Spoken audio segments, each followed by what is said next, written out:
Greetings and welcome to the Bowling Green First United Methodist Church. We hope that you enjoy what you're about to see, and you can find us on the corner of Broadway and Church Streets at 11 o'clock on Sunday mornings. Or you can find us at bgmethodist.org and on Facebook at Bowling Green First United Methodist Church.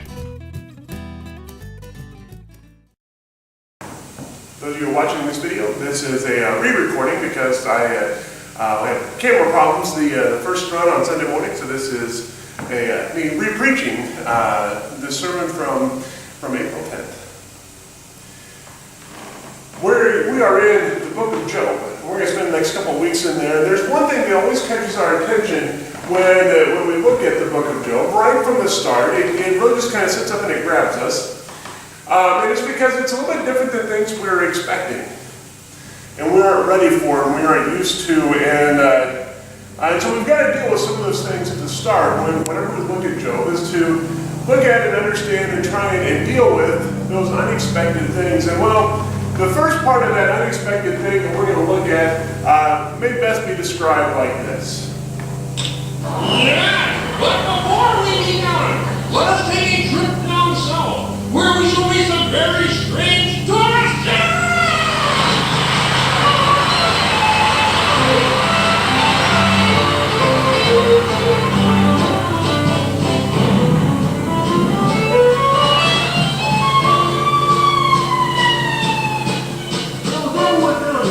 He's looking for homeless people. He's going to buy all these people behind the wheels and make the deal. When he comes across this young man going on the field and playing his pot, this devil jumps up on a hickory stump to his boy and make you up. I guess you didn't know, but I'm still glad too. And if you'll dare to take a dare, I'll make a bet with you. And you play pretty good fiddle, boy, but give the devil this too. I'm gonna fiddle gold and get your soul, so I think I'm better than you. I'll tell you all in Johnny, and it might be a sin, but I'll take your bet, you're going to regret it. I'm the best it's ever been. Johnny Rotten up your roll and play your fiddle hard. The devil puts in Georgia and the devil deals the card. And if you win, you get the shiny fiddle made of gold. But if you lose, the devil gets your soul. All right, so we got to deal with the problem of the devil as we are presented with him in Job. And the first thing we got to deal with is that so much of our understanding of who the devil is really is built up on stuff that has come far after Job was written, or even for that matter, far after the Bible itself was written. We've got to take too much of our understanding of who the devil is looks more like this than it does anything that we actually read in the Bible. And so we've got to deal with that first. And the first thing we got to look at is that depending on which translation of the Bible that you're reading, it will either translate what we see in Job chapter 1 as Satan, the devil, or the adversary. The adversary probably is the best translation of that because that describes the role that is being played there. And that's the same role we see in when Jesus is tempted by the devil. And this is what the devil does. He tempts, he points out our flaws, but he acts under very little power. The devil only has as much power as we give to him. When we have this kind of concept of the devil, he has a lot of power. But that still doesn't mean that the devil actually does anything. It just means that we think he does. Because here's the thing for us to remember. First and foremost is that the devil ain't going to win. This we know is true through all that we read in Scripture. The devil ain't going to win. And every English teacher out there right now is screaming at me because I use the word ain't. You get used to it because it's going to happen a lot in this one. But you remember back to last year during Lent, we were in the book of Revelation. And one of the biggest things we took out of that was that the devil doesn't win, that Satan doesn't win. And it's not even close. It's not even that it's a close thing that the devil might win. It is not even close. But again, we have built up this idea that the devil has a huge amount of power and is almost on equal level with God. There is nothing that is farther from the truth. The devil ain't going to win. He is there to point out our flaws. He is there to tempt us. He is there to coerce us, if possible, into doing something that we know we aren't supposed to do. But he doesn't have that kind of power. And here's the thing we've got to remember about when we're looking at Job is that the bad things we read that happened to Job, the horrific things we read that happened to him, were probably going to happen to him anyway. And if it wasn't going to happen to Job, it was going to happen to someone. And so we could be telling this same story about Bob if we wanted to. Because we live in an imperfect world where bad things are going to happen. That is just the truth of the matter. Now the trouble is, we've got to deal with, though, what is, with how Job handles that. That becomes the real point of discussion, is how does Job, and by association, how do we handle it when bad things happen? Because too often we have this kind of concept of who God is. And we have to remember this point, that God ain't your Christmas tree. God is not there to give you presents. That is not God's job. I don't care how many times you read that post on Facebook that says, has maybe a Bible verse on it and an inspirational saying, and then in the caption it'll say, share this, and if it gets like 10 likes or 1,000 likes or whatever it is, then you will receive then you will be blessed, and you will receive what it is that you need, etc., yada, yada, yada. I am just old enough that I remember when we used to have those in a different form. We called them chain letters.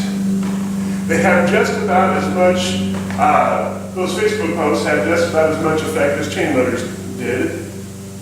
But too often this is our concept of God. If I just do things enough, then God will give me what it is that I want. God doesn't work that way. That's not how this happens. That's not the way God works. That's not how we see God work. Unfortunately, though, this is the way that we have built up that God works. If whether we're talking about Facebook posts or Instagram pictures or tweets or Snapchats or chain letters or smoke signals or email forwards or whatever it is, we think, well, if we just work hard enough, God will give us what we want, but God ain't our Christmas tree. And this is the thing that Job struggled with. And this was what God was trying to teach him as these bad things were happening to Job, was to overcome this kind of understanding. Job was a righteous man. Job was a good man. And he didn't have a lot of care for a lot of material things, but Job did have a problem. And that problem was that Job carried the burden of stuff. Now I say stuff because many of you are going to recognize this burden when you start to think about it, because we carry, this is one that we carry. Because at one point, Job, the writer describing who Job is, describes this burden very clearly. And that burden is that Job's kids, because Job was very well-to-do, Job's kids like to go off and have a good time. And Job was sitting back and he would offer sacrifices just in case his kids did something stupid. Now it doesn't say that in Job, it doesn't say that in case they did something stupid, because they're far more eloquent in the Bible than I am most of the time. But that is, so I'm paraphrasing, but that's basically what it said. In case they do something stupid, I'm going to offer a sacrifice for them to take care of the wrong things that they may have done in their partying and shenanigans and things that they were doing. Now, can you see Job kind of taking all this on and kind of hunching himself over a little bit and holding on to all of that? Because that's what he was doing. He was taking these things on and making it his responsibility to take care of them. He can't do that. That is not Job's role. Now, are we going to worry about our kids? Yes. Are we going to try and help them out when we can? Yes. But Job was going that extra step, thinking that if I can, that he would take care of his kids' sins, that he would be the one who could relieve them of their sins. Therein lies the problem. Job was saying, if I can just do enough of the right things, if I can just if I can just forward this on to 10 of my friends, then God will make it right. Thankfully for us, God doesn't work that way. Because we have to recognize that at some point in our lives, we're going to have folks that are going to look like this. Bad things are just going to happen. Because we live in an imperfect world, because that is the world that we are a part of, bad things are just going to happen to some people. And because bad things are going to happen, there are going to be some people that are going to have lots of bad things that are going to happen to them. It's going to look like rain is falling on them all the time. Now, you may know someone whose life is like that, or your life may have looked exactly like that at some point in time. And there's not a lot that we can do that's going to get us away from that. But we can make it worse, though, when we try and take all of that on ourselves. When we try and think that we can fix it. So if I just work hard enough that God will then make this stuff go away. If I just get another 10 of my friends to like this picture, then it's going to be okay. That's not how this works. The good news for us is that ain't it better this way? That God doesn't work that way. The devil isn't going to win. That's the first thing we need to know. The second point is that God ain't our Christmas tree. And ain't it better this way? Because if it's not better this way, if God really is the petty sort of God that needs, has a certain threshold of forwards or likes or letters that you send on to someone else in order to act, then we have a very petty God. I'm not sure that's a God that I want to believe in. What we have instead, though, is a God who goes with us. Who knows that, yes, sometimes bad things are going to happen and life is going to be very hard, but He goes there with us. This is the message that God is trying to get across to Job. We look towards the end of Job. This is about chapters 36, 37, 38, when Job has finished his case, and now God begins to speak. And God is now speaking to Job out of the whirlwind. Now, I have preached this before in the past, saying that, that God was coming down on Job. That it was kind of harsh and rebuking sort of thing that God was doing to Job in the midst of this. But we can also look at it this way. We can look at it a different way. We can look at it as if, that first breeze of spring, that first warm breeze that finally says that winter is gone, the winter has gone away. I know this is Missouri and that, we can still get snow in August, I think, sometimes. But that one that, that you can feel like the winter chill is coming off of your bones, where things don't ache quite as much, where maybe it begins to suggest that that new life is coming, that there is hope for warm weather and sunshine and all of that is still to come. Sometimes I think that's the whirlwind that Job sees. Where God surrounds Job in that warm breeze of spring and says to Job, remember who I am, Job. Remember all of these creatures that I have made, all of this creation that I have done, from the stars in the sky to the fish and to the creatures in the deepest parts of the sea. All of this I have made, reminding of Job of his greatness, of all that God has done, while at the same time being there with Job. In the midst of his heartache, in the midst of his trouble, in the midst of what it is that he is suffering through, God is there. And this is a message that we need to hear for us also. Is that there's not, is that the devil doesn't make us do anything. That is our choice.